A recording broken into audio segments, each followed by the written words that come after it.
우리 사람은 사회적 동물이라고 말을 합니다. 이는 우리 인간의 특성을 표현하는 말로서, 설명하는 말로서 인간이 개인적으로 우리가 존재합니다. 그렇지만 우리가 개인 홀로서는 살아갈 수 없어서 사회를 형성한다 하는 것을 말씀하고 있습니다. 이 사회를 형성하고 우리는 끊임없이 다른 사람과 상호작용을 하면서 살아가는 존재라는 것이 인간은 사회적 동물이다. 사람은 사회적 동물이다. 이렇게 말을 합니다. 그러므로 저나 여러분은 홀로 살아가지 못하고 공동체를 형성하고 그 공동체 안에서 집단으로 살아갑니다. 내가 좋든 싫든 우리는 어쩔 수 없어요. 나 혼자 살 수 없기 때문에 우리는 공동체 안에서 살아갑니다. 그런데 문제가 있습니다. 그 문제가 무엇이냐? 이 공동체가 항상 좋은 관계만 있는 것은 아니라는 것입니다. 우리의 삶 속에서 살아가다 보면 서로 오해할 때가 있고요. 서로 싫어할 때도 생기게 되고요. 때로는 미워하기도 합니다. 어떠한 때 보면 아주 가까운 가족 가운데에서도 그러한 일이 있습니다. 그래서 형제가 또는 자매가 또는 부모 자식 간에 서로 안 보고 살아가는 경우도 우리는 보게 됩니다. 우리가 가장 잘 안다고, 나를 가장 잘 이해한다고, 나를 가장 사랑한다고 하던 사람이 나의 말과 행동을 잘못 이해하여서 오해하고 또 이로 인하여서 힘들어하는 경우도 우리는 보게 됩니다. 오늘 본문에 보면은 바로 예수님께서 이러한 오해를 받으셨음을 우리는 알 수가 있습니다. 예수님은 그러한 오해를 한두 번 받으신 것이 아니고 공생의 기간 내내 오해와 반대에 직면하였고 또 그러한 삶을 살게 되었던 것을 우리는 알 수가 있습니다. 오늘 본문에서도 가족과 종교 지도자들은 예수님을 오해하였고 예수님의 사역을 그들은 이해하지 못하였습니다. 그 모습을 오늘 본문은 우리에게 가르쳐주고 있습니다. 그래서 저는 본문을 통해서 예수님께서 말씀하신 그 가족에 대해서 함께 생각해 보고자 합니다. 주님께서 정의하신 가족은 일반 혈연적인 그런 관계를 뛰어넘는 영적인 가족을 우리에게 말씀해 주고 있습니다. 당시 사회관념으로 이것은 참으로 놀랍고 또 충격적인 선언이었습니다. 왜냐하면 당시는 혈연적으로 이어진 그 가족 그리고 가문을 아주 중요하게 생각하던 때였습니다. 그런데 주님께서는 그것을 뛰어넘어서 새로운 개념의 가족을 말씀하고 있습니다. 오늘날 우리도 주님께서 말씀하신 그 가족에 대해서 우리는 무엇인지 말씀을 통해서 바로 깨닫고 또 그 가족을 위해서 우리가 어떻게 살아가야 하는지 함께 이 시간 나누고 은혜 받는 시간 되기를 간절히 주의 이름으로 축복합니다. 오늘 주님의 말씀 우리 한번 같이 먼저 읽고서 시작하겠습니다. 21절 말씀을 함께 읽겠습니다. 시작. 예수의 친족들이 듣고 그를 붙들러 나오니 이는 그가 미쳤다 하니라. 오늘 말씀 예수님의 친족들이 예수님의 상황을 듣고 생각해 보니까 예수님이 미친 것 같았다. 그래서 예수님을 부르러 왔다는 거예요. 가족이죠. 예수님을 생각하는 마음에 왔을 것입니다. 근데 이전 우리가 20절부터 본문을 읽었는데 이 20절에 보면 예수님은 사역에 매우 집중하고 있었습니다. 얼마나 집중했는지 밥 먹는 것을 놓칠 정도로 밥 먹을 시간이 없을 정도로 바쁘게 사역에 임하였습니다. 이렇게 사역하는 것을 본 그 친족들, 가족들은 예수님께서 먹는 것도 끊어버리고 오직 일에만, 그런데 그 일이 돈이 들어오는 일도 아니에요. 그 일에만 집중하는 것을 보고 미쳤다고 생각하고 이해하지 못했다는 것입니다. 예수님의 사역에 대해서 그들은 이해하지 못하고 오히려 오해하였다는 것입니다. 아마 이 친족들은 요셉과 마리아를 통하여서 예수님께서 성령으로 잉태된 것에 대해서 들었을 것입니다. 뿐만 아니라 요셉과 마리아는 천사를 통하여서 예수님이 이 땅에 오신 하나님이라는 것을 알고 있었기 때문에 친족들에게도 이야기했을 것입니다. 예수님의 사명이 무엇인지 알려주었을 거예요. 그런데 그럼에도 불구하고 이 친족들은 예수님의 사명에 대해서 전혀 생각하지 못하고 이해하지 못했다는 것입니다. 여기서 우리는 한 가지 중요한 포인트, 중요한 교훈을 얻을 수 있는데 그것은 무엇이냐? 예수님의 사역은, 하나님의 사역은, 하나님의 일은 때로 인간적인 상식으로 이해할 수 없다는 것입니다. 인간적인 눈으로 보면 비상식적일 때가 있다는 것입니다. 인간적인 생각으로 볼 때에 그것을 이해하지 못하고 오히려 그 일을 비난할 수도 있다는 것입니다. 오늘 본문이 그랬습니다. 예수님께서는 하나님의 뜻을 이루기 위해 오셨고 그 하나님의 뜻을 이루기 위하여서 밤낮 없이 수고하였는데 사람들은 그들이 갖고 있는 상식의 생각으로 보니까 달랐다는 거예요. 예수님은 가족이 이해하지 못하는 가운데에 그는 사역에 임하였습니다. 세상의 기준으로 이해할 수 없는 사역이지만 주님은 하나님께서 주신 복된 사역을 그의 삶을 통해서 나타내고 그 삶으로 전했는데 세상의 기준으로는 그것을 이해하지 못했다는 것입니다. 우리가 하나님의 인도하심을 우리가 따를 때에도 그렇습니다. 때로는 내가 생각하는 상식과 어긋날 때가 있다는 거예요. 내가 세웠던 계획과 다를 때가 있습니다. 그러할 때에 우리는 당황할 수도 있고 또한 이것이 정말 하나님의 음성인가 의심할 때도 있습니다. 그러나 분명한 것은 우리는 하나님께서 모든 것을 합력하여 선을 이루신다는 믿음을 가져야 한다는 것입니다. 하나님이 주신 말씀이라고 하면은 내가 그것을 이해하고 이해하지 못하고의 문제가 아니라는 것입니다. 이것이 세상의 상식과 세상의 어떠한 그 판단으로 옳고 그름의 문제가 아니고 하나님께서 주셨다고 하면 하나님의 계획이 있음을 우리는 신뢰해야 한다는 것입니다. 그것이 하나님을 믿는 우리의 자세임을 이 시간 우리는 분명히 기억해야 될 줄 압니다. 우리도 종종 하나님의 인도하심을 이해하지 못할 때가 있잖아요. 저도 그럴 때가 있습니다. 분명히 기도하면은 하나님께서 주신 사역이 맞는데 이 길을 가다 보면은 참으로 많은 사람이 오해할 수도 있습니다. 반대에 부딪힐 수도 있습니다. 세상적인 논리로는 맞지 않을 때가 너무나 많이 있습니다. 뿐만 아니라 하나님이 주신 길이라고 해서 나아가는데 그렇다고 하면 형통하고 일이 잘 풀려야 되는데 그러지 않아서 힘들고 어렵고 때로는 좌절할 때도 있습니다. 그런가 하면 하나님을 원망할 때도 있습니다. 그런데 오늘 말씀을 통해서 우리가 다시 깨닫게 되는 것은 그럼에도 불구하고 하나님은 하나님의 일을 이루신다는 거예요.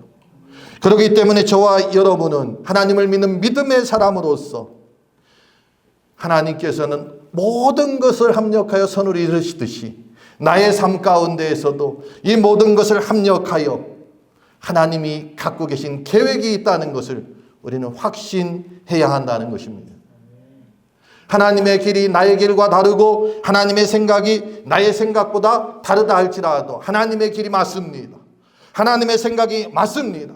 그러므로 우리는 하나님의 길을 따르고 하나님의 생각을 따르는 하나님을 믿는 믿음의 사람들이 되어야 한다는 것입니다. 두 번째로 오늘 말씀을 보니까 친족들, 가족들뿐만 아니라 종교 지도자들도 예수님을 오해하였고 반대하였다는 것입니다. 22절 말씀 우리 함께 읽습니다. 같이 읽습니다. 예루살렘에서 내려온 서기관들은 그가 바알세불을 지폈다 하며 또 귀신의 왕을 힘입어 귀신을 쫓아낸다 하니 아멘. 우리가 이미 이 앞부분에 마가복음을 살펴보면서 예수님께서 이 땅에 오셔서 천국 복음만 전하신 것이 아니라 사람들을 고치는 사역을 하였습니다. 육신의 질병만 고친 것이 아니라 귀신 들린 사람들에게 그 귀신을 쫓아내는 사역도 감당하신 것을 우리는 보았습니다. 이미 주님은 많은 귀신들을 쫓아내는 그러한 일들을 하셨어요. 그런데 그 일을 본 서기관들이 바알세부를 힘입어서 귀신을 쫓아낸다 비난하고 있는 것입니다. 이 바알세부는 귀신의 왕입니다. 귀신의 대표를 이야기합니다. 그런데 이 서기관들은 예수님께서 귀신의 왕을 힘입어서 귀신을 쫓아낸다고 거짓 증언을 하고 있는 거예요. 서기관들이 예수님에 대해서 심각한 오해를 한 것뿐만 아니라 예수님의 권위를 철저히 무시하는 그러한 말들을 하였고 또 그 말을 널리 퍼뜨렸다는 것입니다. 주님께서는 비유를 통하여서 그들의 모순적인 논리를 완전히 깨부시는데 그것은 무엇이냐? 사탄이 어찌 사탄을 쫓아낼 수 있느냐 하는 말입니다. 사탄이 자기가 보낸 사탄을 어떻게 쫓아낼 수 있느냐? 내가 바알세부를 힘입어서 귀신을 쫓아낸다고 하면 귀신의 왕이 귀신의 졸개를 쫓아내는 것인데 그러면 그 나라가 번성하겠느냐? 그럴 수 없다는 거예요. 이 말은 다시 말하면 예수님의 그 능력 권위는 하나님으로부터 왔음을 말씀하신 것입니다. 내가 귀신을 쫓아내는 이 권능은 귀신의 왕인 바알세불로부터 온 것이 아니라 하나님으로부터 왔다고 선포하는 것입니다. 그러나 그것을 서기관들은 인정하지 아니하고 예수님을 모독하는 행위를 하였던 것입니다. 그래서 예수님께서는 이 선포 이후에 성령을 모독하는 자는 용서받지 못할 거라고 말씀하고 있습니다. 일찍이 이사야 선지자는 이사야 1장 18절 19절을 통하여서 우리 하나님께서는 이렇게 말씀하고 있습니다 하고서 선포하였어요. 너희 죄가 주홍 같을지라도 눈과 같이 희어질 것이요 너희 죄가 진홍같이 붉을지라도 양털같이 희게 되리라. 다시 말해서 우리 하나님은 우리가 어떠한 죄를 지었든지 하나님 앞에 나와서 고백하면 다 사하신다는 거예요. 그런데 오늘 본문의 말씀을 보니까 성령을 모독하는 죄는 용서받지 못한다는 것입니다. 여러분, 성령을 모독하는 죄는 범하지 않기를 바랍니다. 이 성령을 모독하는 죄가 어떤 죄일까? 그것은 성령의 역사와 능력을 명백히 보면서도 그것을 인정하지 않는 거예요. 성령의 능력을 명백히 알면서도 거부하고 왜곡하는 것입니다. 우리 교회 안에 이런 것이 없는 것 같지만 은근히 많이 있습니다. 우리가 믿음의 삶을 살아가다 보면은 교회와 안 맞을 때가 있습니다. 때로는 목사와도 안 맞고 때로는 장로하고도 안 맞고 옆에 함께 신앙생활하는 사람하고 안 맞을 수가 있습니다. 그럼 우리는 팩트만 이야기하면 돼요. 그런데 나를 정당화하기 위해서 더 넘어설 때가 있습니다. 그것이 바로 어찌 보면 성령을 모독하는 죄에 포함될 수 있습니다. 우리 이 말씀을 다시 한번 함께 한 목소리 읽겠습니다. 내가 진실로 너희에게 이르노니 사람의 모든 죄와 모든 모독하는 일은 사하심을 얻되 누구든지 성령을 모독하는 자는 영원히 사하심을 얻지 못하고 영원한 죄가 되느니라 하시니라. 아멘. 이 말씀은 아주 무거운 말씀입니다. 성령의 역사, 하나님의 일을 보면서도 인정하지 않고 반대하는 그러한 사람들, 결단코 용서받지 못한다는 것입니다. 진리를 향해서 가고 있음을 알면서도 고의로 왜곡하는 그러한 태도, 그것을 하나님께서는 용서하지 않고 오히려 하나님과 멀어진다는 것을 우리는 기억해야 될 줄 압니다. 저와 여러분의 삶 가운데에 하나님의 역사를 볼 때가 있습니다. 하나님의 놀라운 이적적인 표징적인 그러한 일뿐만 아니라 하나님의 손길을 우리가 느낄 때가 있습니다. 그러나 그 순간에도 종종 어떠한 사람들은 의심과 불신을 하게 됩니다. 바로 그것이 오늘 본문에서 이야기하는 성령을 모독하여서 용서받지 못하는 죄에 포함된다는 것을 우리는 기억해야 합니다. 다른 사람의 관계가 아닙니다. 내 안에 있는 일입니다.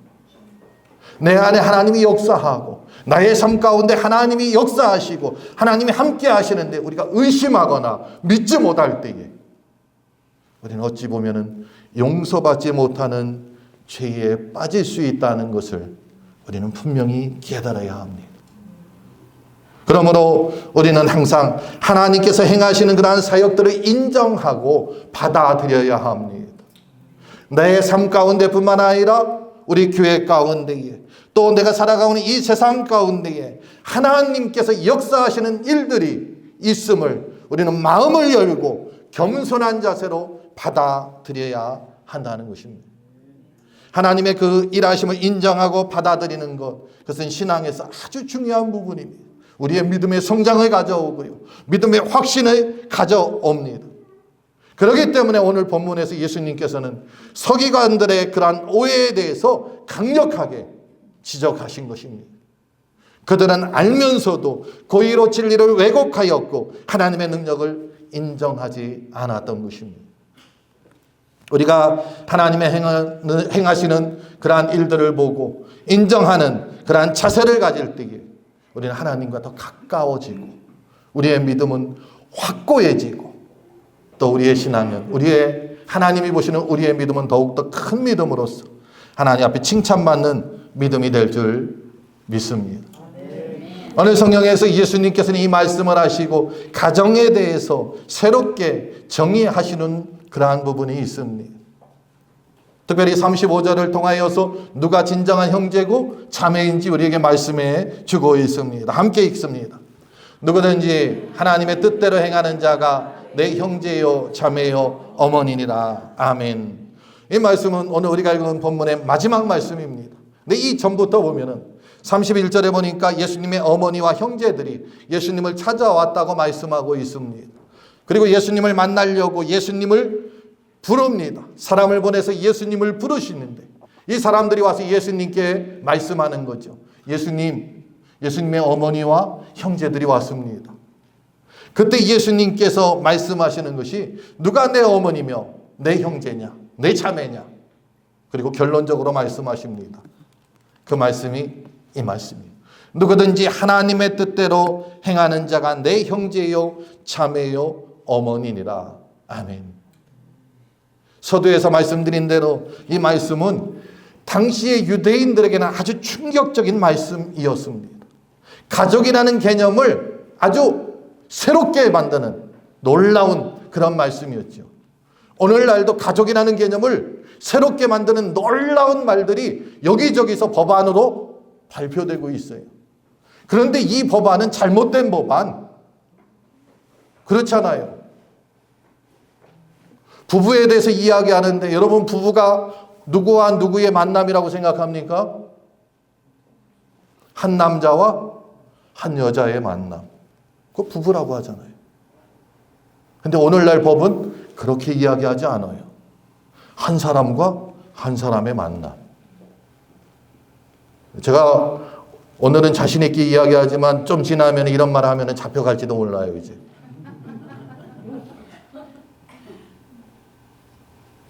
아주 혁신적인 가정에 대한 그러한 법안들이 올라오는데 이것은 하나님을 떠난 법안이고요. 당시에 유대인들이 생각할 때 충격적인 선언, 혈연만 있고 가족이 아니라는 거예요.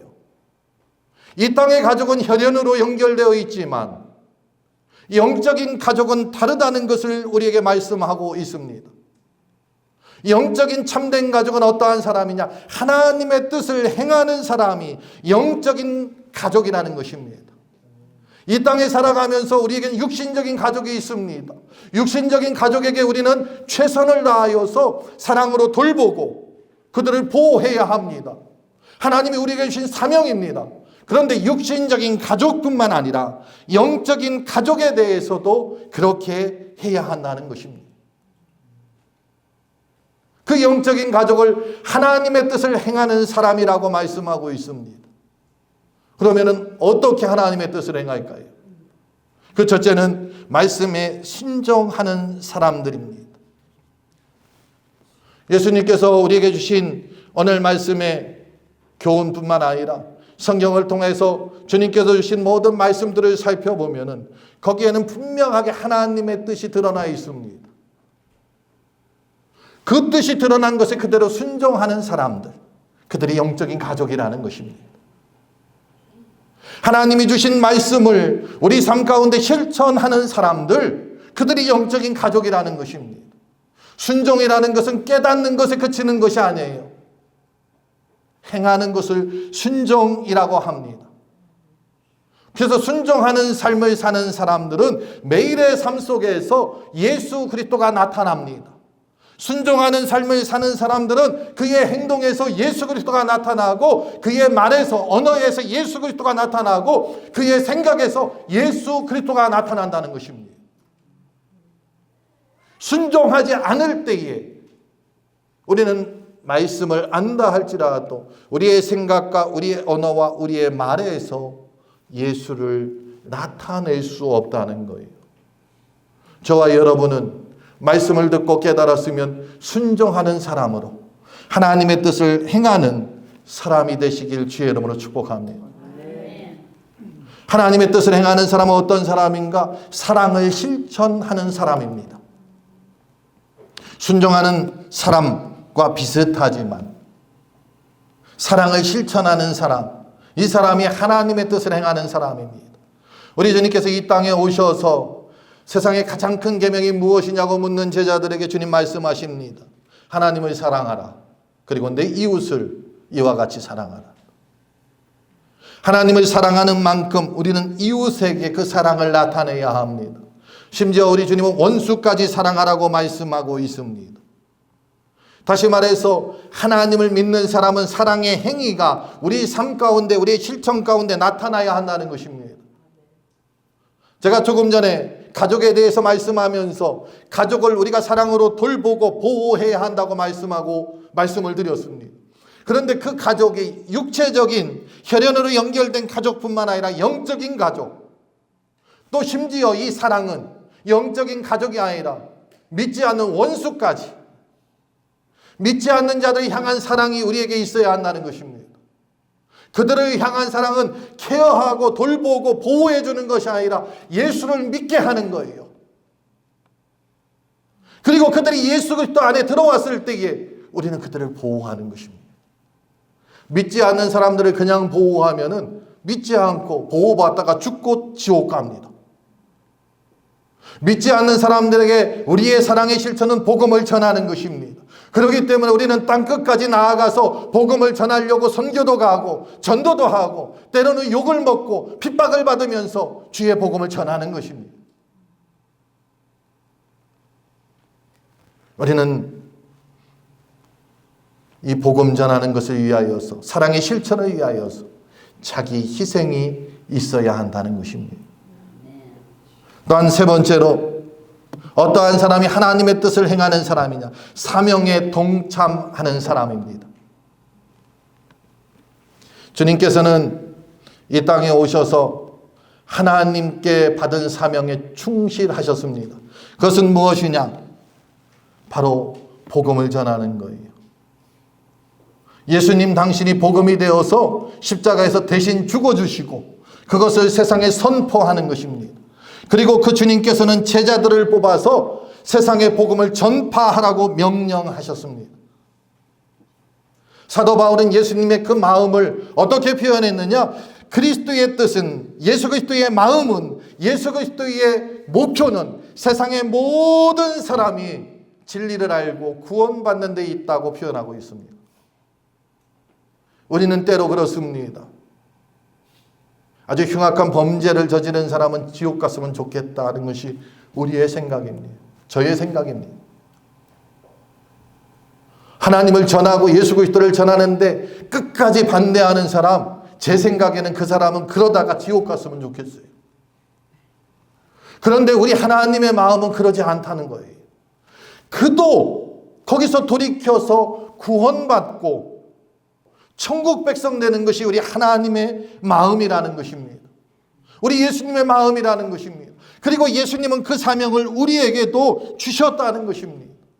그러므로 우리는 그 사명을 감당하기 위해서 우리의 삶 가운데 복음 전하는 삶을 살아야 한다는 것입니다. 그러기 위해서 내가 살아오던 삶의 방식을 나는 바꿉니다. 그러기 위해서 내가 그동안 하던 언어의 그 방법들을 바꿉니다. 뿐만 아니라 그동안 살면서 내가 행하던 대인관계도 바꿉니다. 한 사람을 구원하기 위해서 우리는 끊임없이 사랑을 나눠줍니다. 한 사람을 구원하기 위해서 우리는 끊임없이 찾아갑니다. 한 사람을 구원하기 위해서 우리는 끊임없이 그의 마음에 예수 그리스도를 심어준다는 것입니다. 주님은 우리에게 지상 최대의 명령을 행하셨습니다. 주셨습니다. 우리 말씀을 같이 한번 읽도록 하겠습니다. 같이 읽습니다. 너희는 가서 모든 민족을 제자로 삼아 아버지와 아들과 성령의 이름으로 침례를 베풀고 내가 너희에게 분부한 모든 것을 가르쳐 지키게 하라. 볼지어다 내가 세상 끝날까지 너희와 항상 함께 있으리라. 아멘.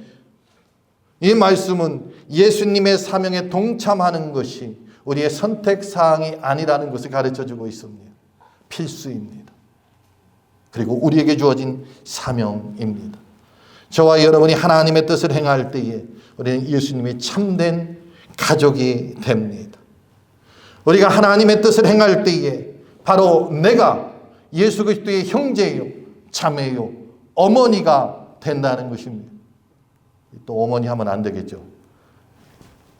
예수 그리스도의 가족이 된다는 것입니다. 그러므로 우리는 우리의 삶 가운데에 하나님을 나타내는 그리고 하나님의 뜻을 온전히 행하는 그러한 삶을 통해서 예수 그리스도의 가족으로 살아가기를 주의 이름으로 축복합니다. 오늘 말씀을 우리 마음에 새기고 우리 각자의 삶 가운데에 하나님의 뜻을 실천하는 저와 여러분 되시기를 주의 이름으로 축복합니다.